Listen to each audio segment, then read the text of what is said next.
kita S3 kan, sama-sama Sumatera. Jadi orang komplain pilkada DKI ya sama Pilpres 2019 ini bawa-bawa agama. Jadi dianggap wah ini politik sektarian, politik kadrun, politik kampret ya kan, lawannya cebong. Itu gimana Ustadz menanggapinya? Ustadz? Saya mengajak masyarakat dan jamaah untuk memilih pemimpin yang memperhatikan aspek ibadah, aspek sholat. Dan ketika kita lihat dulu ada wacana seseorang yang bukan orang Bali dan bukan Hindu mau dicalonkan menjadi gubernur Bali, masyarakat Bali juga menolak dengan lembut. Saudara-saudara kita di Bali mengatakan masih ada orang Bali. Lembut. Artinya apa yang dirasakan oleh umat Islam itu dirasakan juga oleh siapapun. Kita tetap menjunjung Pancasila, Negara Kesatuan Republik Indonesia, Undang-Undang Dasar 1945. Itu adalah titik temu perbedaan-perbedaan kita. Tapi di sisi lain, salahkah saya ketika mengajak jamaah untuk memilih pemimpin? Kita tinggal di negara demokrasi, kita bukan monarki. Kita bukan teokrasi. Ketika saya mengajak jamaah, saya tidak memaksa jamaah, saya menceritakan itu kepada jamaah. Maka saat itu kita sebenarnya sedang mengamalkan demokrasi Pancasila. Suara terbanyak adalah suara yang menang dengan penuh keadilan dan kesadaran masyarakat untuk memilih. Saya kira itu bagian dari demokrasi, Bang Rafli. Ustadz kemudian secara terang-terangan mendeklarasikan bahwa Ustadz mendukung pasangan Prabowo Sandiaga Uno. Di Pilkada DKI pasangan Anies Sandiaga Uno. Alasannya kenapa, Pak? Karena kan bisa memecah belah umat, karena Ustadz ini kan milik semua umat Islam gitu ya. Sementara kita tahu di sebelah pasangan yang lain kan juga umat Islam banyak juga. Kenapa, Pak? Pertama, ada yang kita sebut sebagai bingkai kebangsaan. Ukhuwah wataniyah. Bersaudara karena satu bangsa dan setanah air. Bahkan yang lebih besar lagi daripada itu. Kita tidak pernah ganggu bule-bule yang datang ke Riau. Mereka ingin melihat Siak Sri Indrapura, kerajaannya, manuskripnya. Kita hormati mereka sebagai manusia. Namanya ukhuwah insaniyah. Saudara sama-sama satu jenis manusia, saudara kemanusiaan. Diperkecil lagi saudara kebangsaan. Tapi ada lagi yang lebih kecil lagi, saudara satu agama, satu keyakinan. Selama kita tidak menjelekkan orang, selama kita tidak membuli orang, tidak menghinakan orang, kita berbicara tentang masalah bagaimana rahmatan lil alamin. Dan itu adalah bagian dari satu pilihan. Saya sebagai warga negara menunjukkan suara saya dan itu dilindungi, diakui oleh undang-undang Negara Kesatuan Republik Indonesia. Jadi saya merasa bahwa ini berbeda itu dinamis. Dalam Islam kita diajarkan ada perbedaan mazhab Hanafi, mazhab Maliki, mazhab Hambali.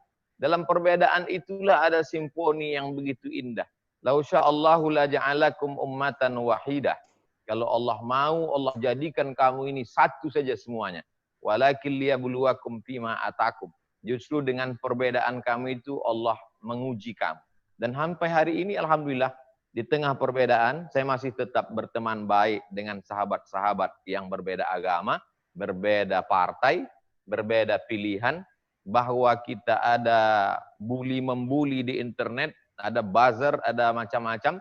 Saya kira Bang Rafli juga merasakan itu, dan saya pikir itu bagian dari dinamika, bagian dari bunga-bunga dakwah bagi saya. Tad, kalau sudah muncul bully itu bagus, Tad. Artinya berhasil itu kalau kita bikin YouTube channel. Tapi kalau bilang simfoni yang indah tadi itu Bob Tutupoli itu zaman dulu, tapi yang baru Once. Saya sedang mancing Bang Rafli, masih ingat lagunya atau tidak? Oh, masih ingat loh. Burung-burung pun bersenang. Oke. Tapi yang Ustadz dukung itu tiba-tiba masuk kabinet, ya kan? Ini orang bilang kampret ini kehilangan penghulunya. Mohon maaf ya, bahasanya terus terang aja. Lalu kemudian Ustadz nggak kecewa, Tad. Dua hal. Pertama yang Ustadz dukung kalah, ya kalahnya 2 kali, Tad. 3 kali bahkan kalahnya kan. Dulu pernah juga nyapres, wapres, ya kan. Lalu kemudian akhirnya masuk kabinet, bagian dari orang bilang, wah bagian dari kolam cebong. Gimana, Tad? Yang pertama, saya tidak menjadi fans orang, tapi ide dan gagasan. Sehingga saya tidak kecewa karena gagasan akan diperjuangkan oleh siapapun. Yang kedua, bahwa saya tidak berpikir sendiri, tidak berijtihad sendiri. Saya mendengarkan fatwa ulama. Ulama yang zahir, yang melihat dari analisa, ulama yang batin, yang selalu mendapatkan inspirasi, wahyu sudah terputus, tapi mereka mendapat ilham karena kejernihan hati. Mereka yang menyuruh saya. Lalu kemudian ketika saya sampaikan, dengan segala macam konsekuensinya saya terima, lalu kemudian terjadi apa yang terjadi, tidak ada kekecewaan sedikit pun, karena itu adalah yang sudah saya lakukan. Saya hanya melakukan yang perlu saya lakukan agar umat tidak menyalahkan saya di masa akan datang, agar saya tidak abu-abu. Saya bersikap, saya punya prinsip. Walaupun di balik itu saya mesti membayar high cost, harga mahal, dengan bully, dengan kebencian, dengan putus persahabatan dan lain-lainnya. Jadi termasuk juga tidak ada kekecewaan sedikit pun. Dilarang sana sini ya. Berapa kali kan Ustadz dilarang untuk menyampaikan ceramah gitu. Ada satu BUMN yang sudah menyiapkan 3.000 nasi kotak. Tiba-tiba membatalkan 2 jam sebelum tablik akbar. Ada BUMN yang mengundang saya setahun sebelumnya untuk hari ulang tahun. Dibatalkan seminggu sebelum hari H. Ada yang sudah siap-siap untuk umroh bersama saya 600 orang. Sudah siap tiketnya, sudah siap hotelnya. Dibatalkan. Saya bukan penjahat. Saya bukan tokoh perlawanan mengangkat senjata. Jadi kalau menurut hukum tata negara yang saya terima itu apa sebetulnya, Bang Rafi? Yang diterima itu adalah perlakuan diskriminasi. Diskriminatif itu. Jadi tidak equality before the law. Kan setiap warga negara bersamaan kedudukannya dalam hukum dan pemerintahan. Jadi no matter Anda dukung 01, 02, perlakuan harus sama kan mestinya begitu. Tapi memang kalau Ustadz dukung petahana 01, ya memang lebih lancar jalannya. Karena dukung 02 ya BUMN banyak yang batal pastinya ya. Itu memang politisasi BUMN luar biasa, Tad. Tapi Tad, setelah itu Ustadz sempat ketemu dengan Pak Prabowo nggak? Setelah beliau kalah lalu jadi Menhan, sempat bertemu? Tidak, saya tidak ada kontak, saya tidak ada bertemu. Hanya tetap mendoakan, mudah-mudahan kita senantiasa istiqomah dalam La ilaha illallah Muhammad Rasulullah. Pak Jokowi pernah ketemu Ustadz sama Presiden? Sampai hari ini belum pernah bertemu, Bang Rafi. Oke, mudah-mudahan ya. Kalau saya pernah bertemu ya. Tahun 2019 ya, Ustadz digadang-gadang, bahkan bukan hanya digadang-gadang, tapi sudah disebut sebagai calon pendamping dari Pak Prabowo Subianto ya. Ustadz sendiri dalam ceramah, waduh pengawalan saya luar biasa hari ini, seperti pengawalan terhadap calon wakil presiden. Dan bahkan ILC yang saya hadiri juga bicara mengenai memasukkan Ustadz Somad ya sebagai unsur kejut. Waktu itu saya bilang ya, kalau biasa-biasa saja pasti kalah Prabowo. Tapi kalau ada unsur kejutnya, terapi kejutnya, yaitu munculnya Ustadz Abdul Somad, mungkin bisa mengubah peta politik. Tapi kok Ustadz nggak mau, Tad? Orang lain mau semua itu jadi calon wakil presiden kan, walaupun kalah tapi tetap calon wakil presiden. Kenapa, Tad? Yang pertama, Bang Rafli, saya ini di antara 40 orang dari cucu mbah saya, kakek saya saya dilarang untuk sekolah umum. Kata kakek saya, cucuku yang satu ini mesti sekolah agama. Nanti kalau umurku panjang, aku yang membiayai sekolah dia. Tapi kalau aku mati, nanti kebun kelapa itu yang untuk membiayai sekolah dia. Jadi saya memang dari dulu sekolahnya di madrasah, S1, S2, lanjut lagi, sampai sekarang memang dalam kajian Islam, kajian agama. Dan saya ingin sampai mati saya tetap menjadi ustadz saja. Tetap menjadi guru agama. Nilai diri saya hanya ketika saya bisa menyampaikan hadis, ayat Quran, menjadi imam di surau. Itu saja cita-cita saya Bang Rafli. Tak lebih daripada itu. Lalu kemudian bahwa terjadi seperti ini, saya anggap itu bagian dari ujian hidup saya. Saya lebih banyak bisa berperan kalau saya menjadi guru agama saja. Guru ngaji saja. Saya kira begitu Bang Rafli. Wah, luar biasa. Tapi Ustadz pasti tidak tertarik juga masuk partai politik ya? Saya sampai hari ini tidak ada ikut partai Bang Rafli. Karena ada seorang tokoh pernah mengatakan ke saya, Ustadz Somad, baju partai itu terlalu sempit untuk Ustadz. Jadi saya pikir dengan bahasa yang halus, dia ingin menyampaikan, biarlah saya menjadi milik semua golongan lapisan masyarakat. Yang mau, alhamdulillah. Yang tidak mau, kita tidak paksa orang lain. Dulu memang ada juga dai sejuta umat itu Ustaz. Tapi begitu masuk partai politik, jadi ketua partai politik, nggak nyampe sejuta itu waktu pemilihan umatnya. Ya, setiap orang punya ijtihad Bang Rafli. Mungkin beliau ijtihadnya begitu, saya ijtihad begini. Tad, kenapa akhirnya harus keluar dari ASN? Kan nggak ada masalah sebenarnya. Kalau memang berpolitik tidak, karena netralitas ASN memang harus. Tapi kan Ustadz juga tidak berpolitik. Kenapa akhirnya harus keluar? Ada hal-hal yang bisa kita bicarakan, diekspos di depan masyarakat umum, tapi ada hal-hal yang bisa dibicarakan hanya Abdul Somad dan Bang Refli Harun saja. Ya ini berdua jadi, kita. Menimbang kan dan mengingat kita. lebih menimbang dan mengingat, saya pikir lebih selamat saya mengundurkan diri. Dalam Islam ada maslahat, kebaikan, ada mafsadat, negatif. Ketika ketemu antara positif dan negatif, darul mafasid muqaddam ala jalbil masalih. Menolak negatif lebih diutamakan daripada mengambil manfaat. Jadi saya ambil jalan tengah, saya keluar. Tapi saya paham tuh Ustadz, karena kalau Ustadz tetap jadi ASN kan Ustadz tidak bisa terbang kemana-mana kan. Dalam pengertian terbang itu tidak hanya fisik tapi juga pikiran dan lain sebagainya ya. Kan kalau di ASN ada hal-hal yang mengikat kan, Tad? Gitu. Tad. Boleh saya gantian bertanya ke Bang Rafli? Boleh. Kapan lagi ada Ustadz Abdul Somad nanya saya? Masya Kenapa, Allah. Apa, Tad? Apa, Tad?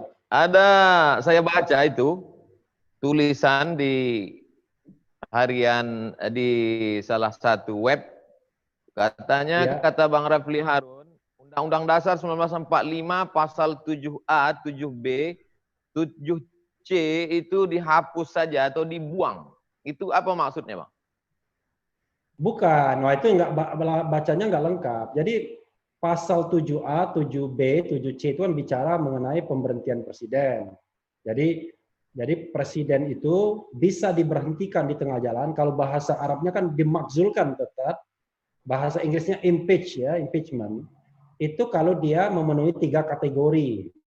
1, melakukan pelanggaran hukum berat seperti pengkhianatan terhadap negara, korupsi, suap atau tindak pidana berat lainnya. Kedua, melakukan perbuatan tercela. Nah, tercela ini melakukan pelanggaran yang bertentangan dengan norma agama, norma susila, dan norma adat, seperti judi, mabuk, zina. Yang ketiga, tidak lagi memenuhi syarat sebagai presiden dan wakil presiden. Jadi syaratnya itu warga negara Indonesia dan tidak pernah menjadi warga negara asing karena kehendaknya sendiri, tidak pernah berkhianat terhadap negara, dan mampu secara jasmani dan rohani sebagai presiden dan wakil presiden. Nah, itu adalah ayat-ayat konstitusi. Jadi, Kalau kita tidak boleh membicarakan ayat-ayat konstitusi itu, misalnya di kampus, ya buang saja ayat itu, kan begitu, Tat. Karena kan kita ini gara-garanya di UGM, orang mau bicarakan tentang pemakzulan, tentang pemberhentian presiden dalam kacamata akademik, diancam, bahkan ancamannya pembunuhan, dibilang makar juga. Nah, itu saya katakan, kalau kita tidak boleh ngomong tentang pemberhentian presiden, ya buang saja ayat itu. Begitu, Tat. Ini jangan-jangan Ustadz mancing-mancing saya ini. Begitu kronologis. Iya. Jadi sebetulnya ada apa dengan kampus Bang Repli ini? Gimana ceritanya? Sebenarnya kan kampus saya waktu itu, kampus saya dulu kan saya S1-nya UGM Fakultas Hukum. Itu kan anak-anak CLS. CLS itu adalah Constitutional Law Society, mau meluruskan soal wacana impeachment, pemakzulan atau pemberhentian di tengah masyarakat dalam masa pandemi COVID-19 ini. Lalu mereka mau mengundang pakar hukum tata negara dari UII, Profesor Nikmatul Huda, perempuan. Nah, mereka ingin mengatakan apakah bisa soal pandemi ini kemudian dikaitkan dengan pemakzulan presiden. Sebenarnya niatnya bagus, karena kalau saya baca proposalnya atau term of reference-nya, TOR-nya, mereka ingin meluruskan isu-isu seperti itu. Tapi kemudian ada dosen UGM lainnya yang bilang itu makar. Bukan makar jagung, Tat, ya, makar bener. Nah, lalu kemudian ada orang, nggak tahu siapa, mengancam. Mengancamnya itu dengan mengatakan akan membunuh, saya tahu keluargamu dan lain sebagainya. Akhirnya ya, karena memperhatikan keselamatan, dihentikan kegiatannya. Gitu, Tat. Nah, padahal kita tahu bahwa kalau kita bicara tentang kebebasan, kalau kebebasan akademik itu kecil, Tat. Karena kebebasan akademik kan hanya diatur di undang-undang. Kita bicara tentang kebebasan konstitusional yang diatur di konstitusi. Wah, itu pasal 28E ayat 3 dan pasal 28I itu kan mengatur mengenai hak untuk menyampaikan pendapat. Bahkan hak untuk menyatakan pikiran dan hati nurani itu, Tat, tidak bisa dihalangi dalam kondisi apapun. Jadi memang sah saja. Kalau kita mengatakan kita mau dukung Jokowi, dukung Prabowo, yang penting nggak ganggu orang. Tapi ketika kita menyatakan kita mendukung si A, si B seperti Ustadz, lalu kemudian dilarang sana, dilarang sini, itu nggak fair namanya, Tat. Diskriminatif tindakan seperti itu. Nah, begitu, Tat. Berarti kita menghadapi orang-orang yang tidak dewasa dalam bernegara, dalam berpikir. Saya nge-tweet itu, Tat. Saya bilang, pemimpin yang dewasa itu adalah pemimpin kalau yang mendengarkan kritik, dia kemudian akan menjadikannya bahan introspeksi. Entah itu kritik yang membangun maupun yang menjatuhkan sekalipun. Kan bermanfaat semua, Tat. Tapi kalau pemimpin yang tidak dewasa, mendengar kritik lalu menyiapkan serangan balasan, dianggap penghinaan, dan menyiapkan buzzer dan fans clubnya. Gitu, tapi Tat. orang kalau terlalu ketakutan, Bang Repli, paranoid, orang terlalu ketakutan habis nonton film hantu, itu pucuk pisang disangka pocong. Nah, itulah persoalannya. Jadi dua orang ngomong Abdul Somad dengan Refli Harun dibilang sedang merencanakan makar. Padahal kita kan. Tapi Bang Refli tidak takut nanti kalau dituduh makar. Ya, kan saya orang hukum, Tat. Ya, saya kan bisa tahu batas-batas di mana orang bisa dikatakan makar dan tidak makar, kan? Sepanjang kita menyatakan sesuatu itu tidak boleh dilarang. Ketika Ruslan Buton mengeluarkan statement pidatonya, apa itu bisa dikatakan makar? Ya, pendapat saya tidak. Jelas tidak. Kenapa? Tadi kan dikatakan, orang menyatakan pikiran dan hati nurani itu tidak boleh dilarang. Nah, persoalannya adalah ayat-ayat konstitusi itu, yang saya bilang pasal 28E ayat 3 itu, sering dipatahkan dengan undang-undang ITE. Jadi undang-undang ITE itu undang-undang karet sekali. Jadi kalau kita misalnya menyampaikan konten tertentu di media sosial dengan menggunakan media internet, maka kita bisa dijerat pasal 1 penghinaan, kedua pasal menyebarkan berita bohong. Nah, jadi itu yang menyebabkan kemudian atau menyebarkan kebencian. Jadi 3, kebencian, penghinaan, dan penyebaran berita bohong. Dan itu karet sekali, Tat. Jadi persoalan kita kadang-kadang kita tunduk melihat undang-undang tapi tidak tunduk pada konstitusi sebagai hukum tertinggi. Kecuali Ruslan Buton itu dia berkonspirasi, mengumpulkan orang, lalu kemudian berpikir bagaimana memecah belah, bagaimana melakukan agitasi, lalu kemudian merebut senjata dan lain sebagainya. Itu baru makar. Gitu. Kerisauan Ruslan Buton itu kan ketika melihat TKA, Bang Rafli. Lalu bangkit semangat patriotisme kebangsaannya. Itu sebenarnya kalau dilihat dari aspek hukum, bagaimana dengan kebebasan TKA yang melampaui batas itu? Jadi kalau kita bicara mengenai TKA, ya, tenaga kerja asing, maka itu kan sepenuhnya di bawah kontrol pemerintah, kan begitu. Nah, ketika pemerintah mau mengambil kebijakan, ya harusnya dia memperhatikan beragam aspek. Salah satunya aspek kepantasan dan keadilan. Misalnya kan begitu. Kalau pembentukan kebijakan begitu kan, Tat, kita bicara keadilan, kepantasan, ya kan, keterbukaan. Di tengah pandemi COVID-19, di mana kemudian orang kehilangan pekerjaan, kan begitu. Lalu kemudian orang susah makan dan lain sebagainya, loh, malah kita mengimpor tenaga kerja asing. Nah, rasa keadilan orang-orang itulah yang kemudian dia teriakkan tuh, begitu. Mungkin kalau negara kita tidak ada unemployment, ya kan, semua orang bekerja, semua orang makmur, ya seperti Jepang zaman dulu, atau seperti Malaysia, dia impor orang lain untuk bekerja di sana, kan kira-kira begitu. Tapi ini kan unemployment-nya banyak betul, yang nganggur juga banyak, yang kehilangan pekerjaan juga banyak, kan begitu. Gitu. Gimana, Tat? Kalau Bang Rafli jadi presiden, apa yang Bang Rafli lakukan terhadap Ruslan Buton? Wah, luar biasa. Ini pertanyaan berat sekali. Saya undang Ruslan Buton, biar dia ngomong di depan saya, mau apa dia. Kan begitu kan? Mantap, daripada dia susah-susah kan. Undang saja Ruslan Buton. Jadi gini, Tat. Kadang-kadang ini porsi ustadz loh, tapi ini kan saya berkontemplasi saja. Saya kadang-kadang heran dengan penguasa, ya, kepemimpin bangsa. Kenapa dia selalu ingin mendengarkan orang-orang yang sepaham, searah dengan dia. Tidak mau mengundang orang-orang yang berbeda pendapat. Kalau orang-orang yang sepaham dan searah kan nggak perlu di treatment lagi, sudah dengan sendirinya. Harusnya kan yang perlu didengarkan adalah orang-orang yang berbeda pendapat. Tapi saya kira dimanapun, Tan, saya mengalami juga, kan saya juga ya dalam masa tertentu pernah diundang di istana gitu ya.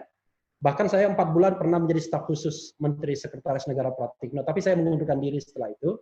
Saya merasakan betul kalau pendapat kita sama, teman, kan begitu. Kalau pendapat kita berbeda, dalam tanda kutip lawan. Kira-kira begitu, Tat, ya. Makanya saya bilang memang nggak gampang jadi pemimpin ini ternyata. Berjiwa besar, ya, berlapang dada itu sulitnya minta ampun, sepertinya. Gitu. Jadi saya bisa tanya lagi sama Ustaz, atau masih ada pertanyaan? Ini Bang Rafli. Iya. Sekarang ini kalau kita buka media, iya, hampir setiap hari itu saya dapat postingan tentang anti PKI, ketakutan bangkit PKI, segala macam. Ini isu PKI ini sebetulnya memang ingin bangkit ada, atau hanya sekedar pemikiran, bukan gerakan, atau isu ingin memecah belah kebangsaan? Apa sebetulnya yang terjadi? Pengamatan Bang Rafli. Nah, kalau ini agak berat saya menjawabnya, tapi saya ingin menjawab lah. Izinkanlah ya netizen sekalian menjawab. Kita ini sekarang ini sedang dijebak dalam politik bipolarisasi. Jadi kelompok, saya katakan kelompok A dan B aja ya. Kelompok A menggunakan isu-isu yang sama, PKI, ya kan. Lalu kemudian macam-macam lah. Kelompok B juga melakukan isu yang sama, khilafah, tadi kan ada khilafah ya kan, HTI ya kan. Lalu kemudian apalagi kadrun ya kan, lalu macam-macam. Nah, ini yang menurut saya tidak sehat dalam politik kita, Pak Ustadz ya. Harusnya politik kita jauh lebih cair. Jangan ada bipolarisasi seperti ini. Makanya saya dan teman-teman berjuang agar presidensial threshold itu ditiadakan, Tat. Karena dengan adanya presidensial threshold, tahun 2024 diperkirakan jumlah presiden barangkali 2 lagi saja. Bayangkan, kalau 2 lagi kan cebong dan kampret lagi kan. Satu dibilang keluar lagi. Iya, satu dibilang pengikut PKI, satu dibilang pengikut khilafah. Jadi kita tidak produktif sebagai bangsa. Nah, kalau misalnya presidensial threshold itu dihilangkan dan semua partai politik bisa mencalonkan presiden, saya berharap 5-6 pasangan calon misalnya. Di situ ada Anies Baswedan, di situ ada Ganjar Pranowo, Ridwan Kamil, Abdul Somad, ya kan? Lalu kemudian Hovifah. Kalau kalau dari Sumatera cukup satu aja, Dr. Refli Harun aja.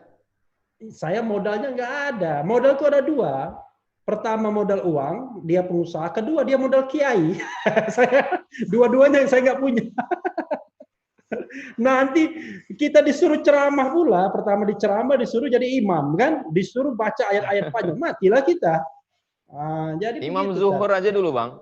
Imam Zuhur, ya? Zuhur aja dulu. Saya kalau Imam Zuhur, Imam Asar berani. Imam Subuh, Maghrib, Isya berani juga. Cuma makmumnya cuma keluarga doang. Anak dan istri. Itu namanya imam new normal, Bang.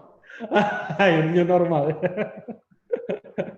Jadi Bang, ya, kita silakan. yang menambah kecurigaan orang ini seolah-olah benar tentang masalah TAP MPRS nomor 27 1966 tentang larangan PKI itu tidak masuk dalam draft.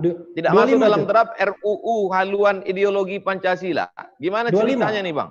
25 itu. Nomor 25 kalau 25. Ya. Nomor 25. Ya, kalau itu, Tat, saya termasuk orang yang tidak mendukung adanya undang-undang haluan ideologi Pancasila. Satu. Saya juga tidak mendukung adanya lembaga seperti BPIP. Karena sejarah kita, Tat, kalau Pancasila sudah dibajak oleh negara, captured by the state, ya kan? Itu biasanya jadi alat gebuk, Tat. Zaman Orde Baru begitu, zaman Orde Lama begitu. Ya kan? Zaman Orde Lama Bung Karno, siapa yang tidak percaya sama Nasakom digebuk, gitu kira-kira begitu. Dan biasanya itu orang-orang Masyumi itu yang dikena gebuk itu biasanya kan? Orang-orang Sumatera itu. Zaman Orde Baru juga begitu, Tat. Orang yang tidak setuju dengan Pak Harto akan digebuk, berarti bertentangan dengan Pancasila. Kalau Louis XIV di Prancis kan, le état c'est moi, negara adalah saya, Pancasila adalah saya.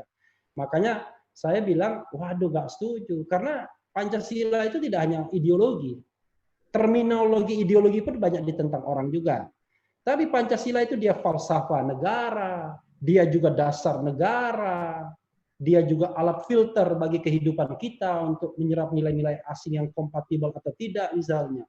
Jadi kalau misalnya menjadikan dia cuma ideologi negara, state ideology, maka dia menjadi alat represi, menjadi alat gebuk karena ideologi itu punya negara yang tidak setuju dengan negara, which is kadang-kadang dianggap pemerintah, maka dia bisa digebuk.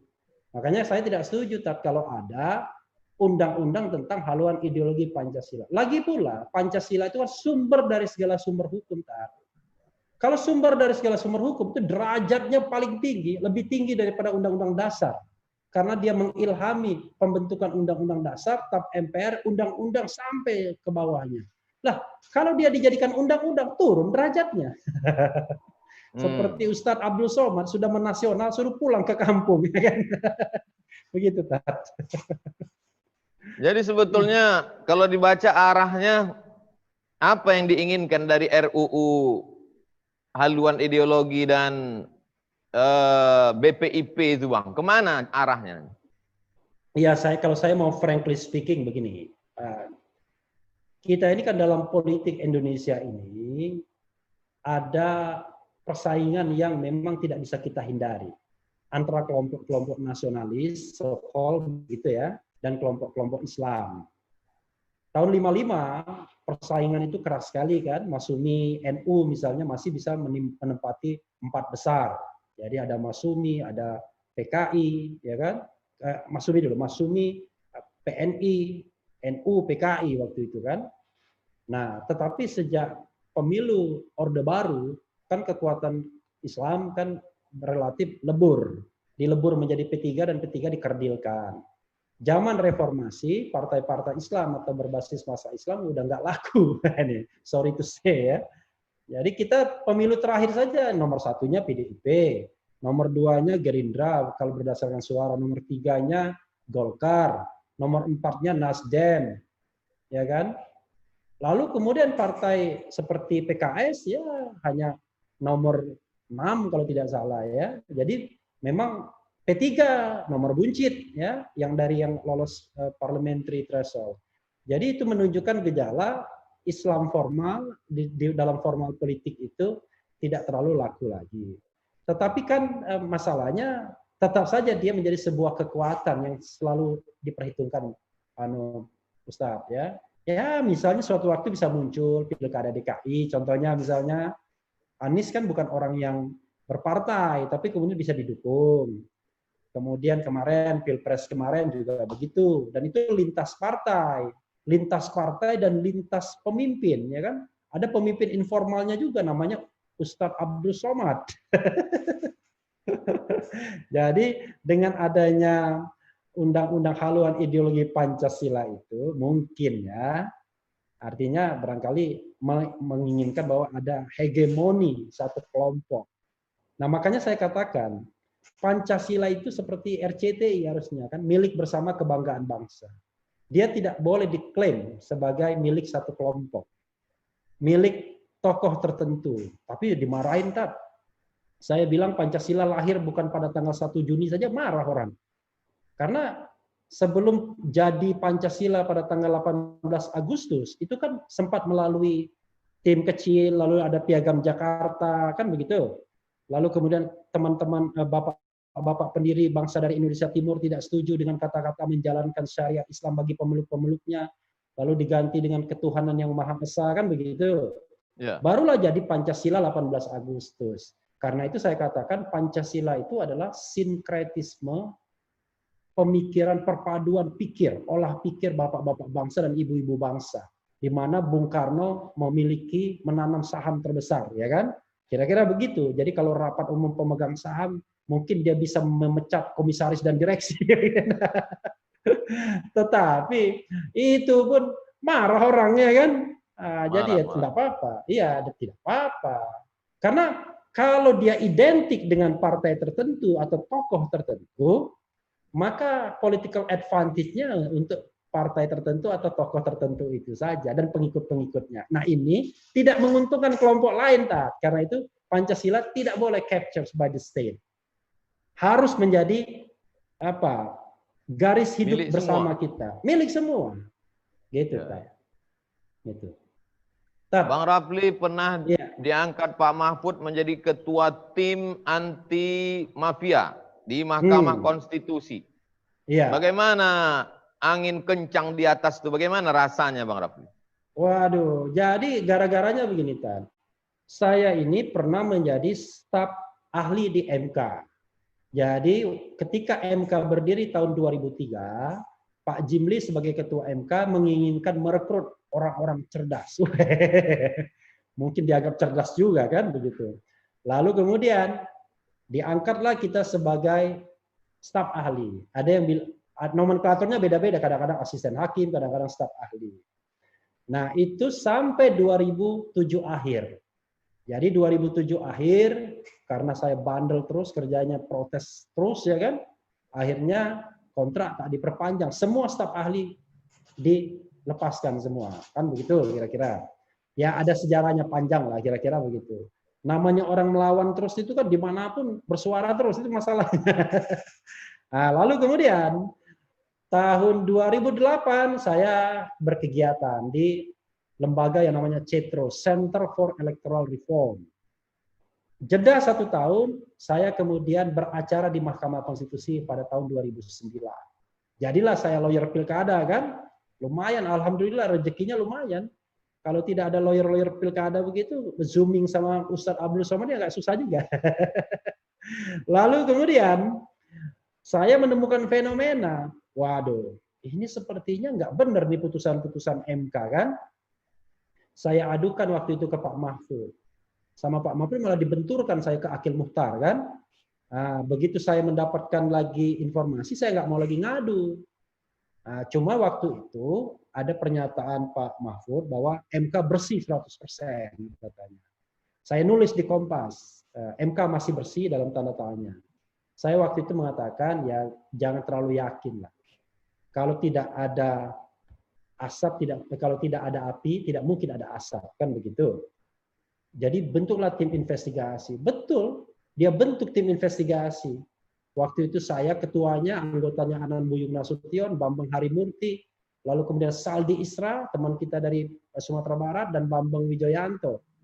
Dan kita mengindikasikan keterlibatan Akil Mukhtar pada waktu itu.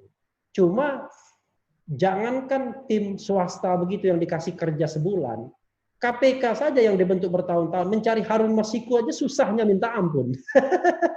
Di mana itu orang kan kita tidak tahu nih Harun Masiku itu. Entah masih hidup atau sudah di alam barzah, kita nggak tahu, alam baka kita nggak tahu juga.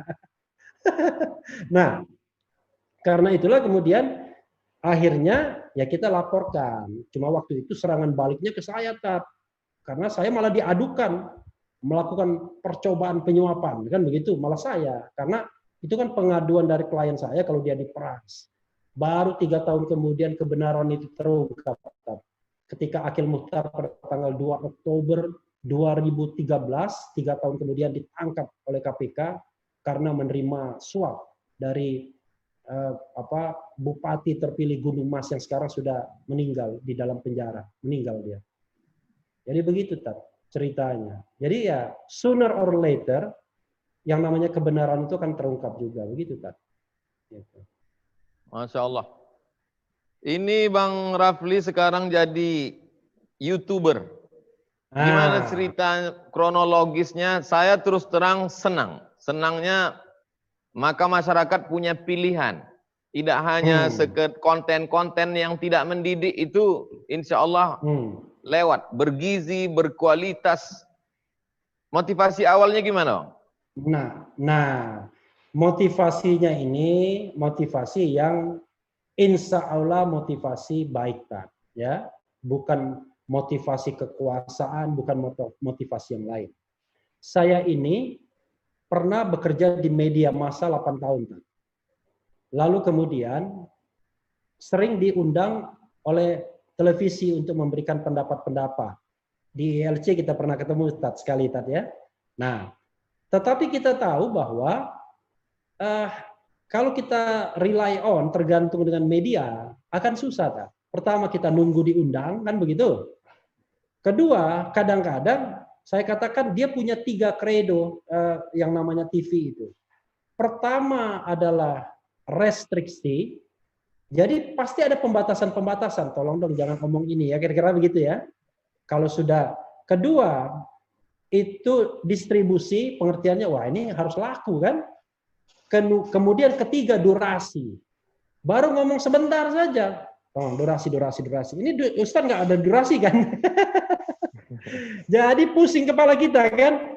Nah, dengan media YouTube ini saya bisa mengemukakan ide gagasan secara komprehensif tanpa dibatasi macam-macam. Durasi tak terbatas, restriksi itu tergantung kita, self censorship. Yang penting 2 hal kalau saya tahu. 1, jangan sara. Yang kedua, jangan menyerang personal life orang. Nah, dan juga saya tidak berpikir soal distribusi. Mau ditonton orang, alhamdulillah. Tidak ditonton, kita sebarkan.